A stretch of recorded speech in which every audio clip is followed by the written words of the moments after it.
இன்றைய மண்ணில் உழவும் மர்மங்கள் நிகழ்ச்சியில் 2 வித்தியாசமான நிகழ்வுகளை பற்றி பார்க்க போகிறோம். முதலாவதாக நம்ம பார்க்க போகிறது திண்ணை சித்தர்.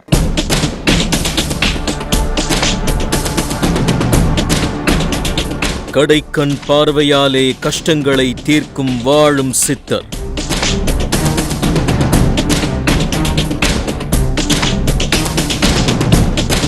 வாழும் சித்தரை தேடி படையெடுக்கும் பக்தர்கள்.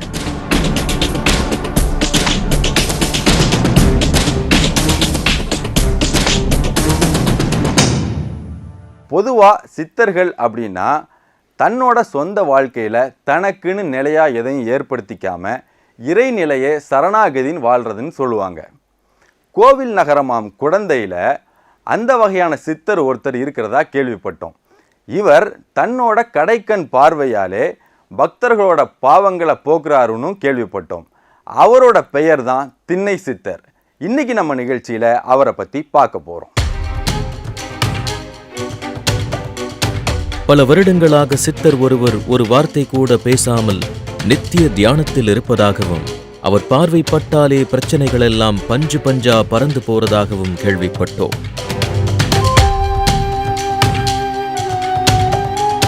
பல வருட ஆன்மீக தவத்தால நம்ப முடியாத பல அற்புதங்களை செய்துட்டு வர அந்த சித்தரை பற்றியும் அவருக்கு கிடைச்சிருக்கிற அமானுஷ்ய சக்திகளை பற்றி தெரிஞ்சுக்கவும் நாங்க பயணத்தை தொடங்கினோம்.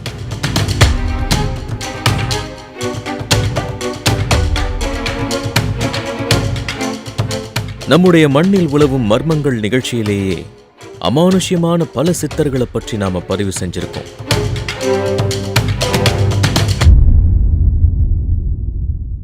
அவங்க எல்லாரையும் விட இப்ப நாம பார்க்க போற திண்ணை சித்தர் பல வழிகள்ல ஸ்பெஷலான ஒருத்தர்.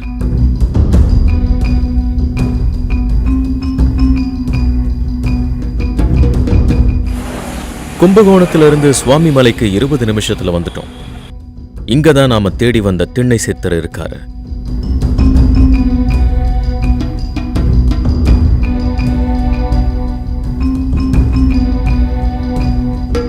அவரை கண்டுபிடிக்கிறது ஒன்றும் கடினமான விஷயம் கிடையாது.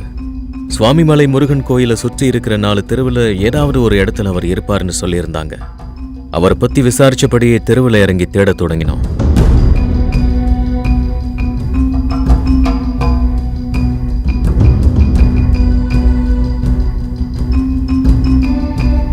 ஒரு வீட்டோட திண்ணையில அவர் படுத்துக்கிட்டு இருக்கிறத பார்த்தோம். சட்டை இல்லாம வெற்றோடம்போட வேட்டி மட்டும் கட்டியிருந்தாரு. சடை போட்ட தலைமுடி தாடி எல்லாம் வச்சுக்கிட்டு பார்க்கவே கொஞ்சம் டெரரா இருந்தாரு.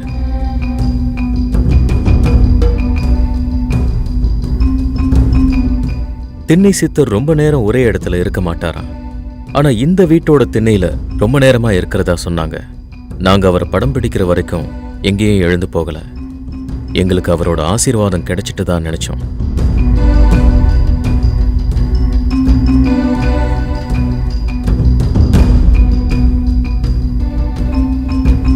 திண்ணை சித்தரோட சொந்த ஊர் இதுதான். சின்ன வயசுல இருந்தே இங்கதான் வளர்ந்திருக்காரு.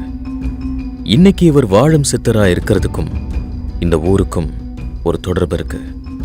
அதை முதல்ல தெரிஞ்சுக்கிட்டாதான் திண்ணை சித்தரோட இந்த சித்து நிலைக்கான காரணத்தை நம்மால புரிஞ்சுக்க முடியும். மறுபிறவி எடுக்காம இருக்கிறதுக்காகத்தான் ஞானிகளும் மகான்களும் போராடுறாங்க. ஆன்மீக ஞானம் பெற்றவங்களே திண்டாடுற அந்த விஷயத்தை சாமானிய மக்கள் எப்படி கடக்க முடியும்? இந்த கேள்விக்கான பதிலாகத்தான் திண்ணை சித்தர் இங்க இருக்காரு.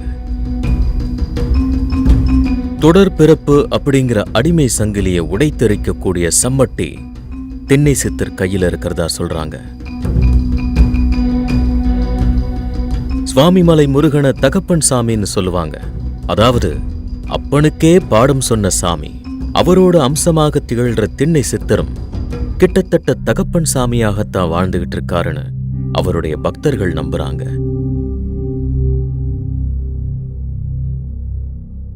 மக்களுக்கு நல்லது செய்யறதுக்காக இறைவன் அடிக்கடி மனித ரூபத்தில் அவதாரம் எடுத்து வருவார்னு சொல்லுவாங்க.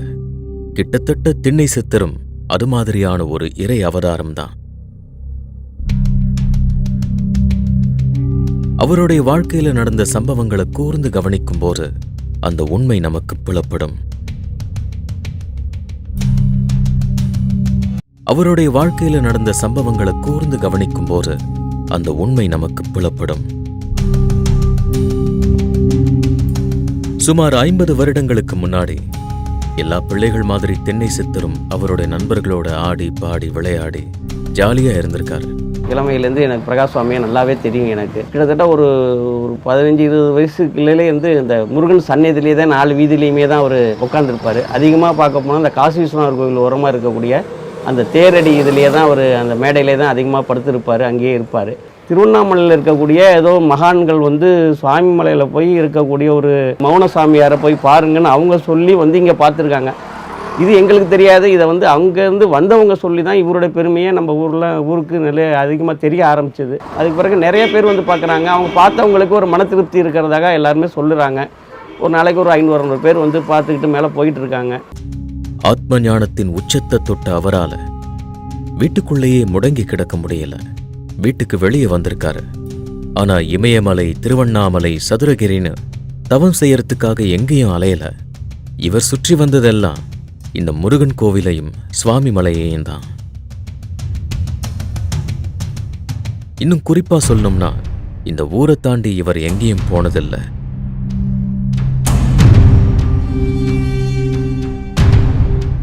உடம்பில் பொட்டு துணி கூட இல்லாமல் கால் போன போக்கில் ஒருத்தர் வீதியில் நடந்து போனா எல்லாருக்கும் என்ன தோணும்? திண்ணை சித்தருக்கு மனநல பாதிப்பு ஏற்பட்டுடுச்சுன்னு நினைச்சு அவரை ஏர்வாடிக்கும் மருத்துவமனைக்கும் கூட்டிட்டு போயிருக்காங்க. ஆனா அவர்கிட்ட எந்த மாற்றமும் ஏற்படல. நோயா இருந்திருந்தா சரியா இருக்கும். ஆத்ம ஞானத்தில் இருப்பவரை என்ன செய்ய முடியும்?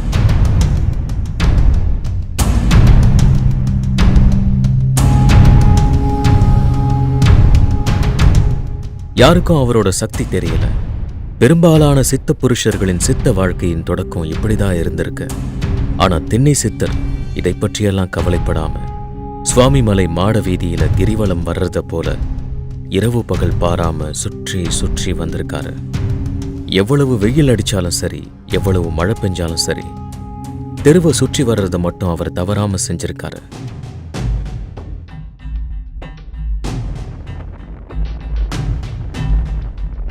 வெளியூர்ல இருந்து ஆட்கள் இவரை பத்தி கேள்விப்பட்டு தேடி வரும்போதுதான் திண்ணை சித்தரோட அருமை பெருமை இங்க இருக்கிறவங்களுக்கு தெரிஞ்சிருக்கு. வீட்டு திண்ணையில மட்டுமே உட்கார்றதால இவருக்கு திண்ணை சித்தர்னு பேர் வந்திருக்கு. யார்கிட்டையும் பேசாம இருக்கிறதால சிலர் இவரை மௌன சித்தர்னு கூப்பிடுறாங்க. இவரோட சக்தியை பற்றி கேள்விப்பட்டு வெளியூர்கள்ல இருந்து பக்தர்கள் கூட்டம் திண்ணை சித்தரை பார்க்க படையெடுக்க தொடங்கியிருக்கு. ஆனா அப்ப கூட இவ்வளோ நாள் அவர் எப்படி இருந்தாரோ அப்படியே தான் இருந்திருக்காரு.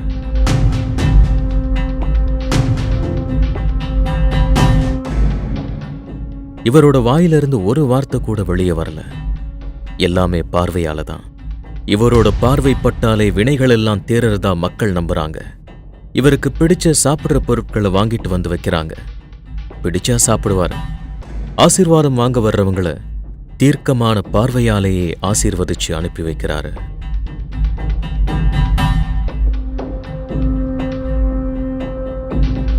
இந்த ஊரே இவரோட வீடு மாதிரி தான் இருக்கு. எங்க தோணுதோ அந்த இடத்துல உட்காந்துடுறாரு.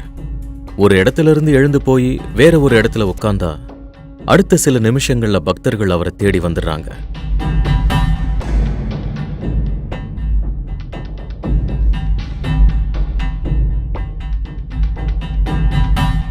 ஓயாம நடந்துகிட்டு இருக்க திண்ணை சித்தரோட கால்கள் நம்ம வீட்டு திண்ணையில படாதான்னு ஏங்காத ஆட்களே இந்த ஊர்ல இல்ல. ஏன்னா அவரோட பாதம் பட்டாலே பாதி பிரச்சனைகள் தீர்ந்திடும்னு மக்கள் நம்புறாங்க. ஒவ்வொரு இடத்துலயும் அவர் சும்மா உட்கார்றது இல்ல. அந்த இடத்துல இருக்கிற பிரச்சனைகளை உணர்ந்து அதை நிவர்த்தி செய்யறதுக்காகத்தான் உட்கார்றாரு.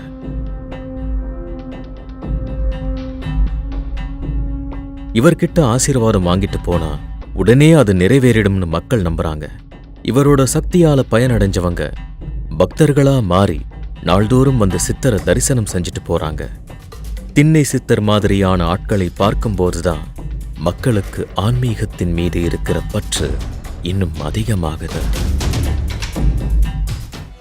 திண்ணை சித்தரோட சிறப்பம்சங்களை பார்த்த நம்ம அடுத்ததாக பார்க்க போகிறது ஒரு லிங்கத்தை பற்றி. பொதுவாக லிங்கம் அப்படின்னு சொன்னதுமே நம்ம எல்லோருக்கும் ஞாபகத்துக்கு வர்றது தஞ்சை பெருவுடையார் கோவில் இருக்கிற லிங்கம் தான். ஆனால் தமிழ்நாட்டில் இன்னொரு பகுதியில் இருக்க ஒரு லிங்கம் அந்த பகுதி மக்களோட நோய்களை தீர்க்கிறதாகவும் கிட்டத்தட்ட 600 வருடங்கள் அந்த லிங்கம் தண்ணிக்கடியில் இருக்கிறதாகவும் சொல்கிறாங்க. அந்த லிங்கம் எங்கே இருக்குது, அதோட சிறப்பம்சங்கள் என்ன, அதோட அற்புத சக்திகள் என்னங்கிறத தான் நம்ம நிகழ்ச்சியில் அடுத்ததாக பார்க்க போகிறோம். பழனியில போகர் செய்த நவபாஷான சிலைக்கு இணையான சுமார் 600 ஆண்டுகளுக்கு முன்பு கன்னிகா பரமேஸ்வரர் என்கிற சித்த வைத்தியர் பஞ்ச பாஷாணங்களை கொண்டு உருவாக்கிய 7 அங்குல பாஷான லிங்கம் இன்னைக்கும் அதனோட மருத்துவ குணம் குன்றாமல் இருக்கிறத கேள்விப்பட்டு அதை பத்தி தெரிஞ்சுக்க முற்பட்டோம்.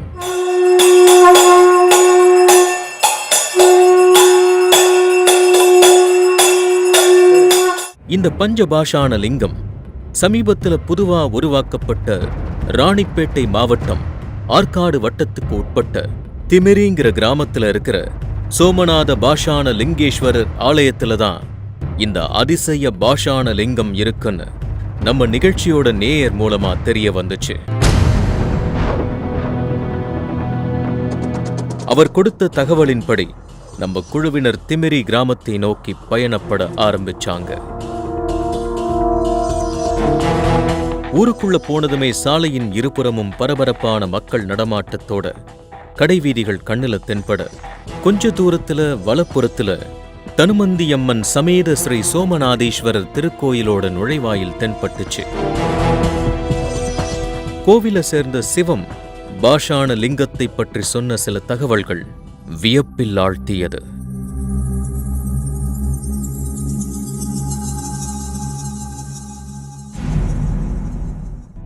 தற்போது திமிரி என்றழைக்கப்படும் திவாகராயர் எல்லையில் தொற்று நோய் ஏற்பட்டு மக்கள் அனைவரும் அவதிப்பட்டனர்.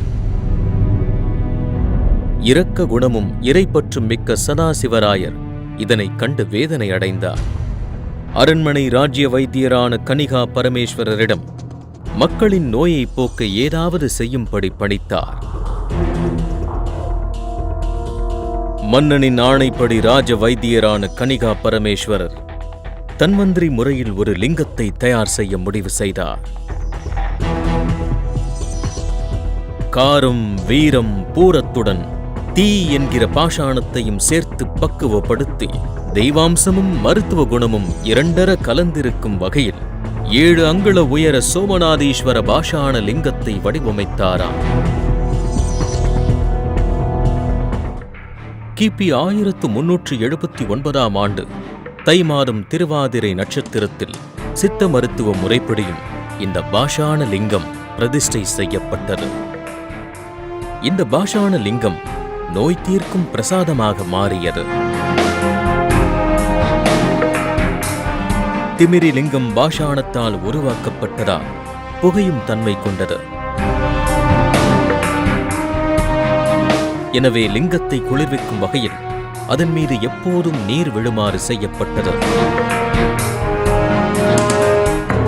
காலப்போக்கில் ஆற்காடு நவாப் படையெடுத்து வேலூர் கோட்டையை கைப்பற்றினார். புராதன சின்னங்களையும் ஆலயங்களையும் முகலாயர் கொள்ளையிட்டனர். இந்த கொள்ளையிலிருந்து தாம் அரும்பாடுபட்டு உருவாக்கிய அருள்நிறை பாஷான லிங்கத்தை காக்க கன்னிகா பரமேஸ்வரர் முற்பட்டார். லிங்கத்தின் மீது தேன், மெழுகு பூசி வேதியியல் கலவையிலான கூர்மை ஆமை வடிவ கலசத்துக்குள் மறைத்து எக்காலத்துக்கும் அழியாத வண்ணம் புவியியல் தத்துவத்தின்படி முக்கோண பெட்டகத்துக்குள் வைத்து ஆலய திருக்குளத்தில் கிபி 1454 புதைத்து வைத்தார். பிறகு மாற்றாரிடம் பிடிபடுவதை தவிர்க்க அண்டை அரசான காஞ்சிக்கு விரைந்தார் அரச வைத்தியர். இதை அறிந்த முகலாயப் படை இவர்களை கைது செய்து திமிரியை அடுத்த ஆனைமல்லூர் ஸ்ரீ ரேணுகாம்பாள் ஆலயத்தின் முன் கொண்டு வந்து யானை கால்களால் இடறச் செய்தனர். உயிர் நீங்கும் தருணத்திலும் கன்னிகா பரமேஸ்வரர் மற்றொரு பிறவி இருக்குமேயானால் அதிலும் என் கையாலேயே பாஷான லிங்கத்தை மீண்டும் எடுத்து பிரதிஷ்டை செய்ய வேண்டும் என்று சத்திய பிரமாணம் செய்தார். பாஷாண லிங்கம் மறைந்து 500 ஆண்டுகளுக்குப் பின் மனிதகுலத்தை காத்து அருள இறைவன் திருவுளம் கொண்டான் போலும். 1985ஆம் ஆண்டு திமிரி கோட்டை பகுதியில் ஓர் ஐயப்பன் ஆலயம் அமைக்க ராதாகிருஷ்ணன் முயற்சி செய்து வந்தார். பணவசதி இருந்தும் ஆலயம் முற்று பெறாத நிலைமை. காரணத்தை அறிந்து கொள்ள வேலூர் சென்று திரு ஜெயஹரி என்பவரிடம் கந்தர் நாடி ஓலைச்சுவடியை பார்த்தார். கந்தர் நாடி ஓலைச்சுவடி காலக்கண்ணாடி போன்று லிங்கத்தை புதைத்த அரசவை மருத்துவரின் மறுபிறவியே ராதாகிருஷ்ணன் என்றும் மற்றும் பாஷாண லிங்கம் புதைக்கப்பட்ட குளத்தின் விவரமும் எடுக்க வேண்டிய வழிமுறைகளும் சுவடியில் இருந்தது. யானை காலால் மிதிப்பட்டு இறந்த அதே ஆனைமல்லூரில் ராதாகிருஷ்ணன் அவர்களின் பிறப்பு அமைந்தது குறிப்பிடத்தக்கது. 500 ஆண்டுகளாக பூமிக்கு அடியில் புதைக்கப்பட்டிருந்த பாஷாண லிங்கத்திலிருந்து வெளிப்படும் கதிர்வீச்சிலிருந்து பாதுகாக்கவும் நாடி வழிகாட்டியது. அதன்படி குற்றாலம் ஸ்ரீ செண்பகாதேவி ஆலயம் அருகில் உள்ள புற்றில் முத்து கிடைக்கும் என்றும் அதை எடுத்து வெள்ளி மோதிரம் ஒன்றில் பதித்து அதை அணிந்து கொண்டு பிறகு லிங்கத்தை எடுத்தால் கதிர்வீச்சின் பாதிப்பு இருக்காது என்றும் சொன்னது.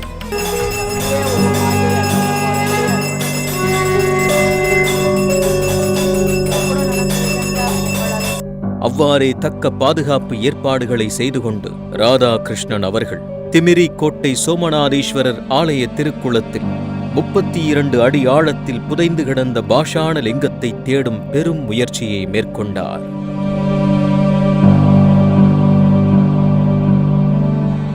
ஆயிரத்து 1985ஆம் ஆண்டு ஜூன் மாதம் 14ஆம் தேதி வெள்ளிக்கிழமை ராதாகிருஷ்ணன் அவர்களுக்கு தனது பூர்வ ஜென்ம பலனாக சுமார் 600 ஆண்டுகளாக குளத்தில் புதையுண்டு கிடந்த திமிரி பாஷாண லிங்கம் கிடைத்தது.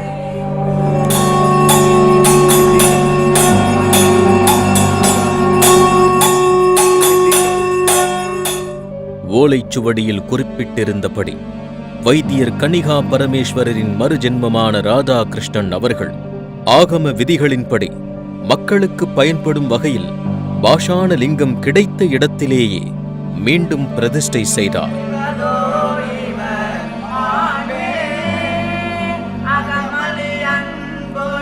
இப்படி வரலாற்று சிறப்புமிக்க இந்த பஞ்சபாஷாண லிங்கம் மக்களின் உடற்பிணி போக்கும் அருமருந்தாக விளங்குகிறது.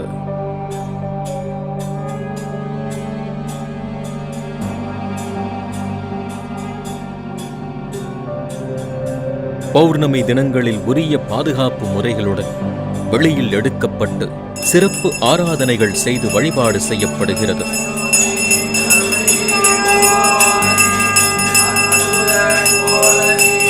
அமானுஷ்யங்கள் நிறைந்த வரலாற்று சிறப்புமிக்க இந்த அதிசய பாஷாண லிங்கத்தை பற்றி தெரிந்து கொண்டதோடு நம்ம நிகழ்ச்சியில பதிவு செய்த மன நிறைவோடு அங்கிருந்து விடைபெற்றோம்.